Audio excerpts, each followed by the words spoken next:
This is KVUE News at 5:30. You shot him! He's bleeding out! Witnesses capture the moment a shot was fired into the air. What police are saying about the moments leading up to a man killed on 6th Street. And a car left abandoned in a field, the shocking discovery next to it in Travis County. And why one woman's now facing criminal charges for carrying a keychain.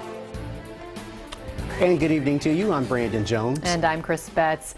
A night out on 6th Street turned deadly after police say a man pulled out a gun and began shooting at officers after firing a shot into the air. Officers then fired back and killed him. It happened early this morning in downtown Austin. KVUE's Nicole Rosales joins us live from 6th Street and Trinity, where police had that area actually taped off for hours. So, Nicole, what do we know so far? Well, you're right, Brandon. They did have it taped off for several hours. It has cleared up, and we've had a busy weekend. We have the Pecan Street Festival going on, so that's bringing in a lot more people to downtown. And early this morning, things got out of hand. We have 2 officers on administrative leave and 1 man dead. This video posted to YouTube captures the exact moment a shot was fired into the air after a group of people began arguing around 2:30 in the morning. Also watching, halo cameras monitored by Austin police. Began looking to see if they could isolate what had happened. APD Interim Chief Brian Manley says they quickly got a description of the shooter. 2 patrol officers spotted a man they believed to be him, and the chase began.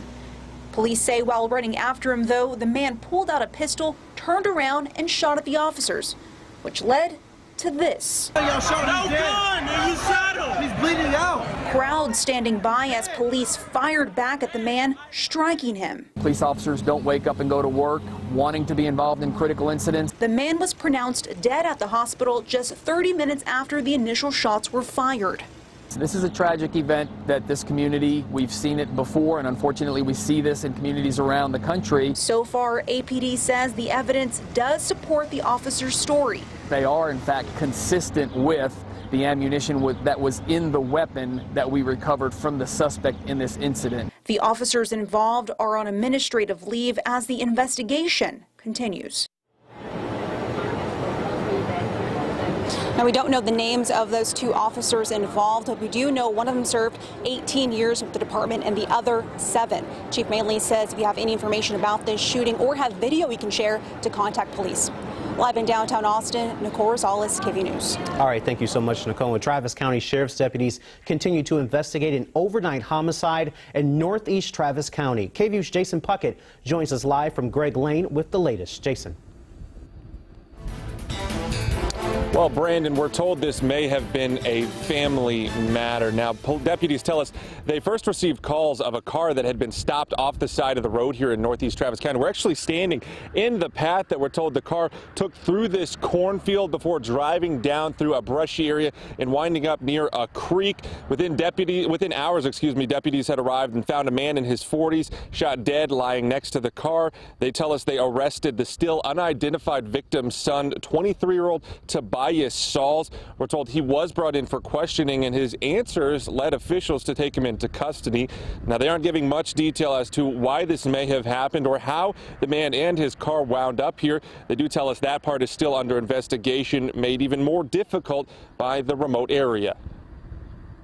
This was actually a county road, not in a neighborhood, and the vehicle was off the roadway a short distance, and so barbed wire fences, high grass, mesquite trees, things like that made it a little bit challenging.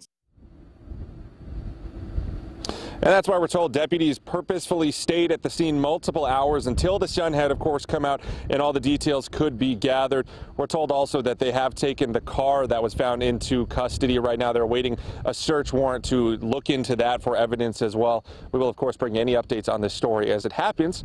For now, though, here live in northeast Travis County, I'm Jason Puckett, KVUE News. All right, thank you so much, Jason. And 8 people are recovering in the hospital after an overnight crash in Manor. It happened just before 4 a.m. on US 290 near State Texas Highway 130 there. Authorities say two cars ran into each other, causing one car to roll over. Medics took 8 people to the hospital. Their conditions are not known at this time. Right now, officers are still looking for 3 other people who ran away from the scene. Police used a helicopter but were unable to find the passengers. If you have any information, call police. Well, if you were in the Cedar Park area today, you may have seen a helicopter circling around the sky. Police were searching for a 41-year-old woman last seen at the Camden Brushy Creek Apartments in Cedar Park, and they were led to believe her disappearance was suspicious. But after looking via helicopter and on the ground, she did return safely to the apartment complex just a few hours ago, and that search was called off. Well, it's been a nice, warm, sunny start this Sunday, but that could change pretty soon to start our work week. Let's go over to KVUE Storm Team meteorologist Nathan Gogo. And Nathan, this week we could expect our biggest chances of rain in the last few days. A few chances for next week. We're going to see a lot of clouds by tomorrow, so waking up tomorrow, it's going to look a lot different than we've seen the last few days. High temperatures a little bit cooler than they were yesterday, but still warm. 88 degrees in Austin, 84 in San Marcos. Radar is quiet, as you see, a lot of blue skies, and we'll see this through the rest of the sunlight hours before, of course, sunset at around 8 o'clock tonight. 87 at Bertram, 85 at Camp Mabry. As we head through tonight, we'll start to see the clouds increase really overnight and by the time we're waking up tomorrow morning. So we'll call it mostly cloudy for Monday.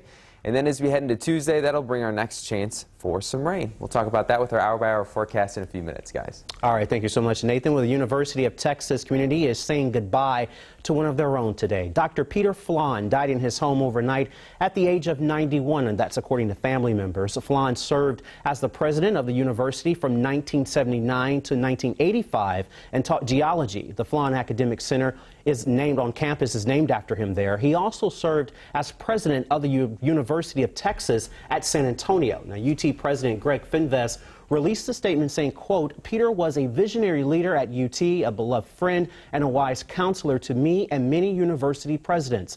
Whenever the university sought his help from his earliest days doing geology research in West Texas through his time as president emeritus, Peter always answered the call. His contributions to our great university were immense, and we will miss him deeply.